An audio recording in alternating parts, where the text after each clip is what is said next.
Okay. Good morning, everyone. Afreilach and Hanukkah. Everyone looks good. There's a lot of different assortments of donuts. These are delicious ones. Oh my gosh. Cheese. Okay. We'll talk about that another time. Okay, so we're going to start off by everybody giving tzedakah. If you have money, Gidol tzedakah shemikarev says hageulah. And then we're going to say chapter Chaf, Tehillim. Davening on Hanukkah has an extra level. Most of you probably have seen what the lady Yitzchak Varditchev wrote, that every night if you look at the candles, it has a different energy. Did you see that? Yeah. So, Levi Yitzchak Varditchev was a big tzaddik. So tonight is about children. Tonight's about children. Focusing today on the licht and staring at the licht is a blessing for children. Whatever, emotional health, spiritual health, physical health. So look at those candles, and then it says on the bottom, and if you have shed tears, Hashem can't hold back and answer your prayers. Last night, candles was about shidduchim, and then, today's about health, also children and good health. Anyway, it's a beautiful thing to sit down. You know, women are not allowed to work for the half hour while my son mentioned that. Very important. I was dusting the house. And you know why? Because the women were front and center with the miracle of Hanukkah, because of the story of Yehudit, because the story of Yael, because the women in those days were violated by the Greek commander before they were married, and this commander would actually take the bride into his chambers before she was allowed to be with her husband. And the Talmud tells us a heart-wrenching story that the Maccabees had a sister who, at her wedding, stood up and ripped open her gown. She ripped off her gown, and they ran to shield her. Sneas. And she goes, you worried about my sneas? Are you not worried about what's going to happen to me tonight? And at that point, Yehuda and the four brothers got up and put together the band called Maccabees, that small army. It was the impetus, again, of women. So women were the whole inspiration for the revolt, for the redemption, for the Geula. And we know, we spoke about on Shabbos, we spoke just like the women in the days of Pesach, in the days of Egypt, just like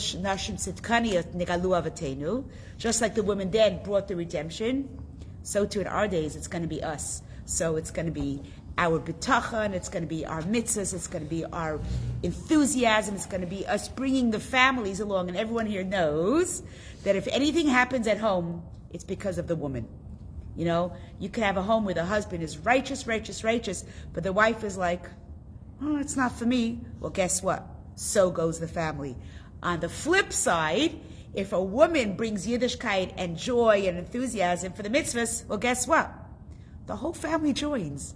And God knew this, and that's why Hashem made that children should come from the mothers are Jewish. And Hashem gave us all the mitzvahs that are in the home, because from the home, it leads out to the world. So I know sometimes it's a lot. We women have a lot on our shoulders, but I think about it. Who does Hashem give the most responsibility? To the ones that He knows will bring that responsibility into fruition. And He trusts us, and He knows we're going to do it, and we can't let Hashem down.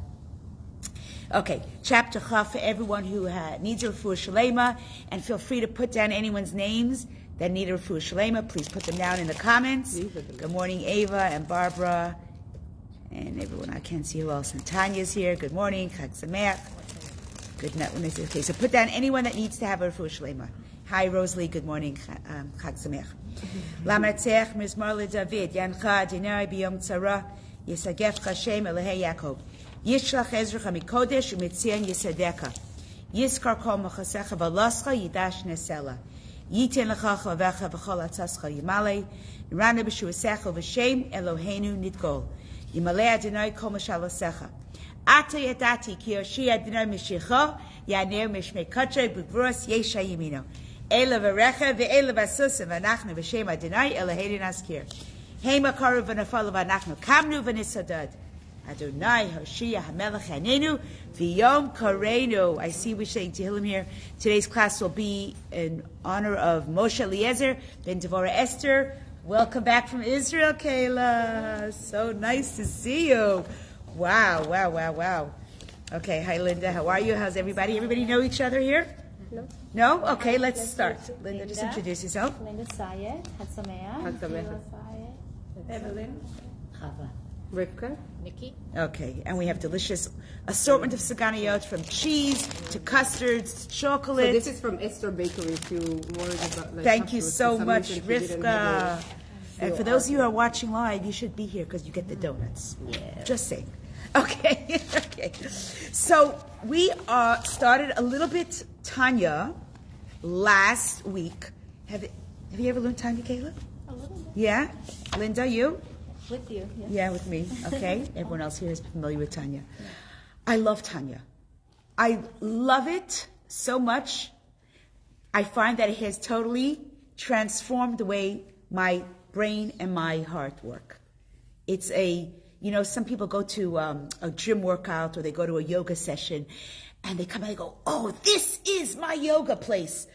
Oh, no. She gets to every bone of my body. I come out, I'm different. I'm a new person. Well, this is really, it's a workout for the neshama and for the brain and for the soul. It just transforms you. You're not the same person anymore. But it's very like exercise and yoga. It's very slow. You don't walk out one day of gym and go, woo, 25 pounds. Wow. No. Everybody knows you got to work on it for a couple of months till you see some changes. It's the way it is with Tanya. It's a spiritual workout.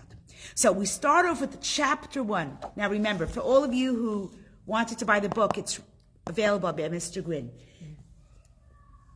The book for the in-betweeners. We're going to talk about that. Because the Tanya, although most people talk about it like this is the book of Tanya, but the author calls it the book for in-betweeners. What's the Hebrew word for in-betweeners? Benoni. A Benoni, exactly. If you're from Israel, you say a Benoni. If you're from Canada, you just say a Benoni. Okay. So I will be calling it the Benoni.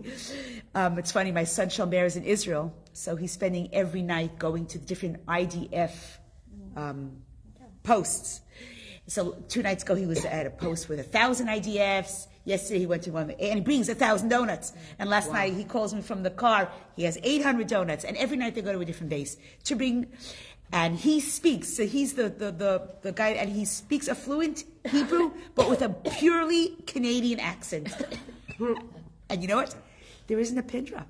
They like the Canadian accent, I think. It's a funny thing, yeah? It's like cool, I think.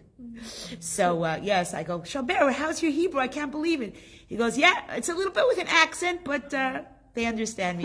Sounds so fluent, like he is fluent. That's what's funny because, he learned Hebrew. He was in Cheder his whole life, so he knows Hebrew. But now he has how's your Hebrew? It's in the middle. It's in the middle, right. By the time you finish, you'll be really... It's an in-between. You're an in-betweener. Are you at the open eye in Israel? I'm not open. I'm staying in seminary. Oh, beautiful. Yeah.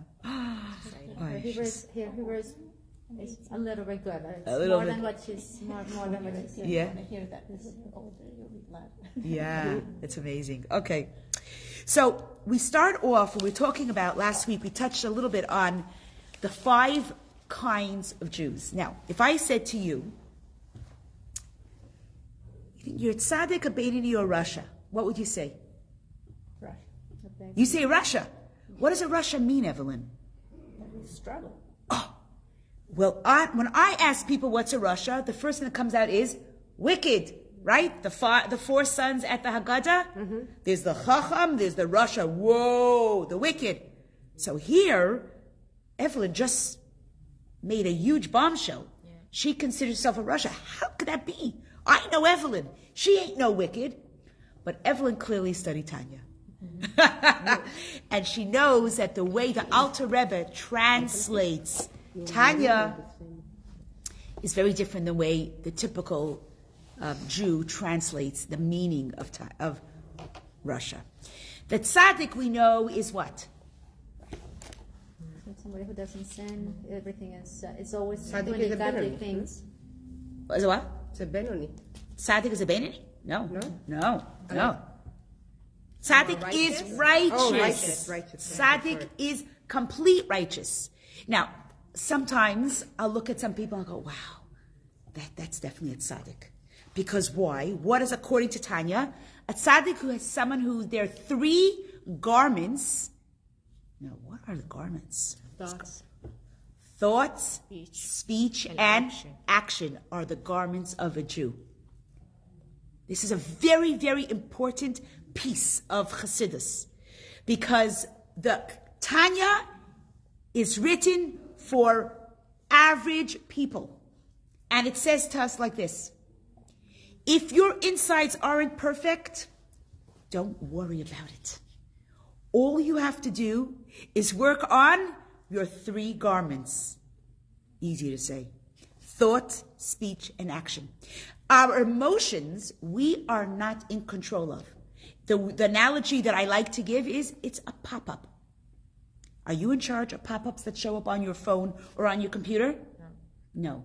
Unless, like last night, we were talking about Shomer and Israel and his IDF. Before you know it, what shows up on your Facebook page? Anything to do with what you're speaking about. So the pop-ups sometimes are aligned with your thoughts, Your speech. which is interesting, your speech. But the Alter Rebbe tells us like this: the goal of Tanya is not to reach perfection. Everyone take a deep breath in. Phew. Thank God. Okay? Now, I feel very relieved right now. I don't have to be perfect. Hashem created me with 2 neshamas, which is what we are talking about today. Today we're going to talk about the 2 nefashot that each of us have. We don't need to be perfect because it's impossible. The only ones who could be perfect are who? Hashem, of course. From a human, who's the only one that could be perfect? A tzaddik. Why? He doesn't have a... Oh, he doesn't even have a nefesh bahamet, a yetzer hara. So for him, it's like the Rebbe met someone who came to him for dollars, and he came to the Rebbe. He says, "My rabbi in Paris told me to speak to you. I'm struggling because I'm dating a non-Jewish guy, a non-Jewish girl, and I really love her and I want to marry her." And my rabbi said, I can't stop you, but go speak to the Rebbe. So he's standing by the Rebbe. The Rebbe looks at him and the Rebbe says, "I'm jealous." And he goes, "What? Why are you jealous? I mean, I'm like the lowest of the low. I'm made to feel so inferior because look at me, I'm marrying a non-Jew against my religion." The Rebbe says, "You understand? If you have a struggle like that, that means you have the potential to reach higher. I never had that struggle. I wasn't born with the animal soul. And because you were born with the agastral, you can reach levels. I can't reach those levels. I was born righteous. I can never attain what you have to attain." Sometimes you look at people who have it hard and then they master something and they become successful in whatever it is, and you look at them and you go, wow.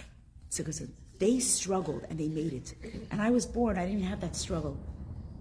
So sometimes you look at those people and you go, like, everything came easy for me. Whatever it was, whether it was walking, whether it was learning how to speak. You look at children. I remember Zalmi. Not only did we have to spend thousands and thousands of dollars on his medic and sending him to Zarenu and getting all these therapists in my house 4 times a week. I had to do exercise with him. My shoulders are still in pain as an after effect because of all the medic I had to do.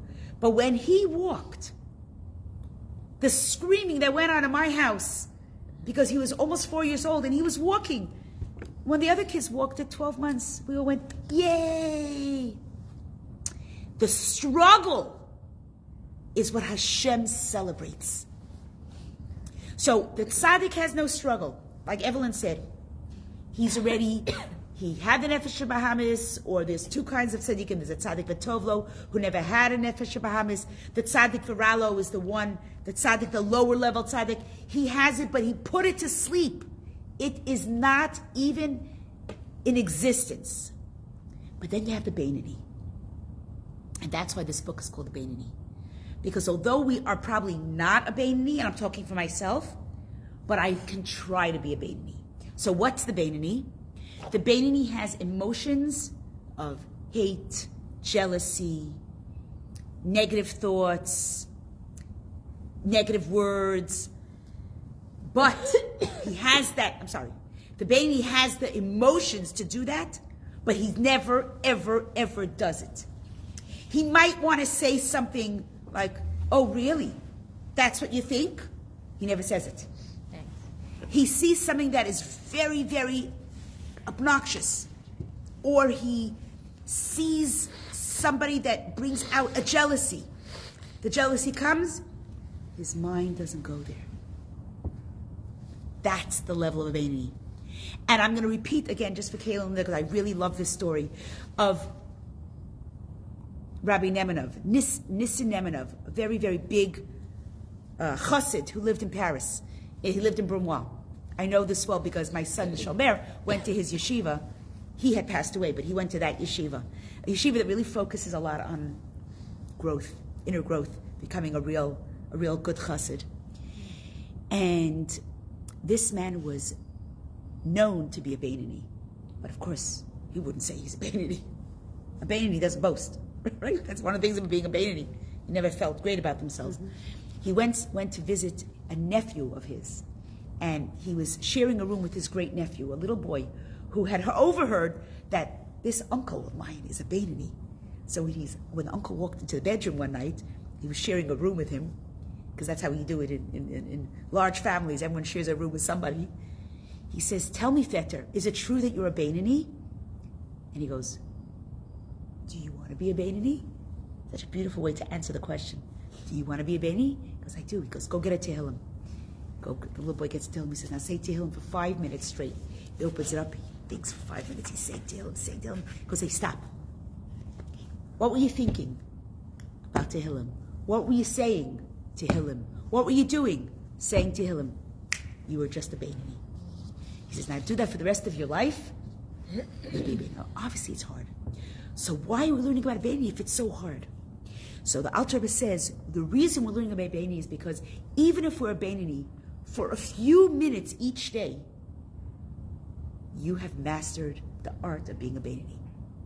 And if we fall, we can get back up. Because in Judaism, it's not ever everything or nothing. In Judaism, it's all about growing. So if I go up 3 steps and I fall down a drop, doesn't matter. I know the direction I'm going. I keep on going. I had a donut yesterday. I'm not having one today. So yesterday I fell. Today I'm not having one. Again, because if it's 8 days, 8 donuts, I'm going to look like a donut by the time Hanukkah's over, right? But it's a matter of, so yesterday I went off my diet. Yesterday, by mistake, I said Lashon Hara. Do I have to kick myself and mourn and beat myself up? No. Tanya says, no, you're human. Just get up and continue onward. Upward and onward. And how do we have that strength? So what's the first words in Tanya? The first words in Tanya is like this. He quotes a piece of the Talmud. He says, B'sof Perek Gimel de Nida, in the Talmud portion called Nida, in the end of Perek Gimel, it says this line, Mashpiim oto tihi tzadik va'al tihi rasha. In the Talmud it says that before a child is born, his or her soul is made to swear an oath. So right before we come into the world, our neshama, because we all know, we spoke about it last week, Rivka, we all learn the Torah, the entire Torah. Then the Malach taps us right over the lips, right? Everyone has a little dent. That makes us forget the Torah. And at that moment, the Malach that accompanied us for the entire 9 months makes us swear, you're about to get into this world. It's not a world in a beautiful womb. It's not a world where you're just enveloped in godliness. You're about to go into a world where there's going to be a lot of darkness, a lot of light, a lot of mixing, a lot of chaos, a lot of beauty. You're going to have to make sense of this world. So make a swear right now, you're going to be a tzaddik. And at that moment, boom, contractions is over, the baby comes into the world, they cut the umbilical cord, and the baby cries. Baby doesn't remember a thing that happened, clearly, because have you ever met a baby coming out and start saying Tanya by heart or saying Talmud by heart? Of course not. So just on a side, why do we even learn this? If we get bumped on our lip and we don't remember anything. Why? Why bother? It's remembering.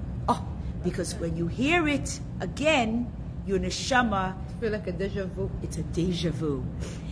Even for the neshama, just to immerse, there was a big tzaddik that his mother used to take him when he was a newborn into a yeshiva, and she would sit there behind the mechitza. All the men were learning, all the young men were learning. She would sit there with him to internalize the beauty of the Torah. He grew up to be a very, very, very big, one of the greatest big Talmudic scholars. And they say, how did he become such a great scholar? Because when he was a baby, his mother already took him to yeshiva to immerse. We could put a baby into a car where there's all kinds of rock and roll music. You could put your baby into I was sitting in Sips the other day, Kosher Chalav Yisrael Sips, which is a beautiful place. I'm giving you a plug for Sips. But the music wasn't Jewish. And I looked around and everyone there was Jewish or religious. I said to the guy, why don't you put on Jewish music? It's only Jews. You don't have to inspire anybody. And you know what? I walked in a week later, Jewish music. I said to my friend Julia, she goes, should he take the credit? I'm not going to take the credit. I'm sure there's a lot of people that walked in here and said, because we're sitting there, why should we have to listen to Christmas carols when I could be listening to Gad Elbaz or, Ishay Ribo? It just elevates your donut that you shouldn't be having, right? So the idea is our neshama is not just another section of me. It is constantly picking up signals. You know how people don't want to live next to the towers, right? So whenever there's towers that are built, let's say on Highway 7, and they're trying to build condos, they can't build. There's a condo that's been trying to sell its, homes for, I think it's 24 years already. And they're still for sale. Why doesn't anybody want to buy their condo near the towers?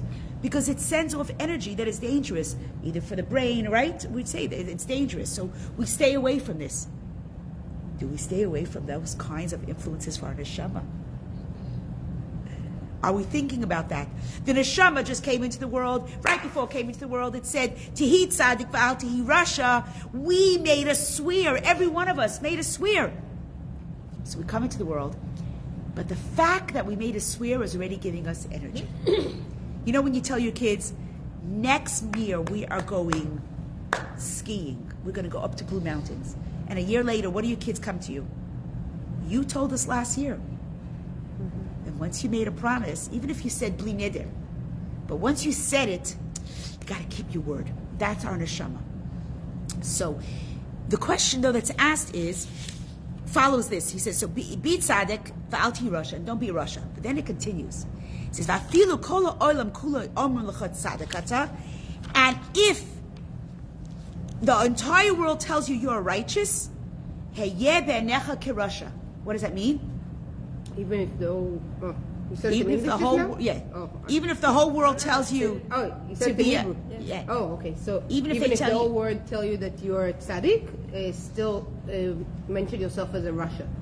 Like you should consider yourself like a rasha. That seems like it's an entire contradiction to what we learn in the Mishnah. The Mishnah tells us that you should never consider yourself wicked. Because what happens if a mother tells you? You turn into it. You turn into it. It becomes a self-prophecy. Mm-hmm. And mothers that tell the children, you're the lazy one, you're the lazy one, or you're the silly one, or you're the shy one, it's a self-prophecy. Mm-hmm. That kid actually does grow up to be the wicked one. Or that child becomes the shy one, even if they weren't shy. That is my biggest pet peeve in Torah Tats. Kids come into school, first day of school, and mother goes, oh, here's Joey. He's very shy. He's not going to talk this year. What? I go, we don't label our kids. Joey's going to be just fine. I know he's going to talk with his friends because we love to play in our school. And everybody plays in our school. And I give the mother a look. And afterwards, I will call them into my office. I have to be honest. And I'll say, you know what? We don't label children because and I know you mean it for the best, but you know what? It's not best for your child. But here, we know the Mishnah says you should not consider yourself to be a wicked person. So why in Tractate Nida is it telling us consider yourself like a wicked person? It seems to be counterproductive. And then it says, and also if you consider yourself like a wicked person, you will become downhearted and depressed, and you will never be able to serve Hashem with simcha and tuv levav. So if you wake up in the morning and you go, look at me, I'm a nobody. Look at the people in my shul. Look at them. They sit a whole day and they learn. They daven. I'm a nobody. You come to shul, you feel like a nobody. You daven without any joy, because clearly you're nobody. Because your mother was a nobody, and your grandmother was a nobody, and your great. That's conducive for serving Hashem with joy, and we are commanded to serve Hashem with joy. So, guys, can you help me out here? What does it mean? It means that you need to work on yourself every day. At least that to me. Like if you consider yourself that you're not ecstatic and you're like you have that within you. You got to work on yourself every day. And it doesn't bring you down? I don't think so. You don't think so? I think if you have it in mind that you're in the world, you're not perfect to start with. Okay. You're not up here anyway. Okay. So you're not as work on yourself. Linda, is the word wicked a little bit harsh? Yes, I would say. We say Haman was a Russia. Mm-hmm. We say Amalek was a Russia. Now you're telling me I'm a Russia? Like, am I in the same category as Haman? Wouldn't that bring you down a little bit humble as well in a way too? Like. Okay, so actually the Talmud talks about that. It says, if you say, then you're going to become downhearted and depressed. And downhearted and depression is not a gift in Judaism, right? We're not supposed to be depressed. But I want to pick up where Linda just left off. You want to say something, Gayla? No? Anyone else want to give their insight into what you think that means? Because he continues and he says, if on the other hand you don't become sad from all this wickedness from all of this wickedness, you could become flippant about your moral and religious responsibilities. And then of course, that's also not good. If you walk around saying, oh, I'm a tzaddik, well, I say some inappropriate words, but hey, I'm a tzaddik. So now you're becoming this arrogant person. So clearly, a Russia and a tzaddik, we have to come to balance. So this is what I love about the Alter Rebbe. Anav. Humble. Oh. Yeah. Moshe Rabbeinu was a humble person. Right. So this is what the Alter Rebbe says. The Alter Rebbe is going to translate wicked. He's going to translate a Russia. And you alluded it when you just said something. The Russia that the Tanya talks about is not a Russia like Haman. The Russia that we are going to focus on now, from now on with our Tanya, is someone like me or you that doesn't always do good. He's not always perfect. And he struggles. It's like you say, let's say I just came back from Israel and I get off the plane and someone says to me, I need someone to drive me to New York. Do you mind? And you didn't sleep for 13 hours and you have jet lag. They give you the keys to the car and you go, yeah, I could do it. And in the last 5 years, I haven't really done any accidents, but in the last 5 years, I've been good. Now, is that a perfect driver? Would you trust yourself to get into that car? No. You're only perfect if you've never, ever, ever made the accident. It's like drinking and driving, actually, because you're so tired. Right. So you've never, if you've made an accident once or twice, a Russia is that person. We aren't perfect. Once or twice we've done a sin. And we get back on it and we're good, and then we fall again. And we get back up again and we fall again. That's the Russia we are. But we are, Work in progress. Russia, Tov, and Oh, Russia. right. So Evelyn is exactly, you took the words out of my mouth. Baruch atah Adonai melech haMashiach li b'varei. It's like we're a work in progress. So Evelyn said, just like there's two kinds of tzaddikim, a tzaddik v'tovlo and a tzaddik v'ralo, a tzaddik that totally annihilated his evil inclination, the tzaddik v'ralo, his inclination is asleep, never bugs him. The same thing is with two levels of a Russia. And now we could feel a little good about ourselves.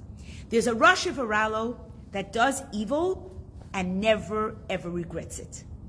Haman, Amalek, Hitler, Dr. Mengele, Eichmann, Mr. KW, all those people, they don't regret. That's a Russia v'ralo. But then there's a Russia v'tovlo. That's the Russia, the one that struggles every day. Shelley says, when you think you're amazing, then you won't try to be better. Exactly, Shelley, exactly. That's the point. When you know that you have the struggle, so you wake up every day ready to fight. Because you know that any minute you can have an hour of being a Beinoni. For example, from 9:45 until now, every one of us was a Beinoni.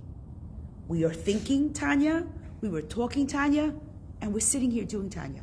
So for a half hour so far today, we have all been Beinonis. Give yourself a round of applause. That is what a Rasha V'tovlo is. We are going to have Beinoni moments. Now, how do you know if you've had a perfect Beinoni day?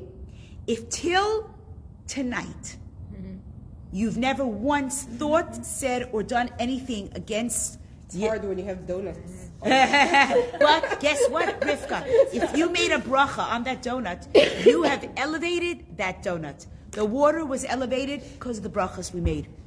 So we can have, even if we're not going to sit learn Torah a whole day, but the fact that we can elevate our physical day makes our day have Beinoni moments. So we're going to continue next week, only because my granddaughter's having a Hanukkah show, and I have to run down to Chesswood. So I want to wish you all a Freilich and Hanukkah, and we'll see you again next Tuesday, and take up from here. Okay? Oh, next Tuesday. Okay, we'll talk about that. Yeah, it's all on tonight.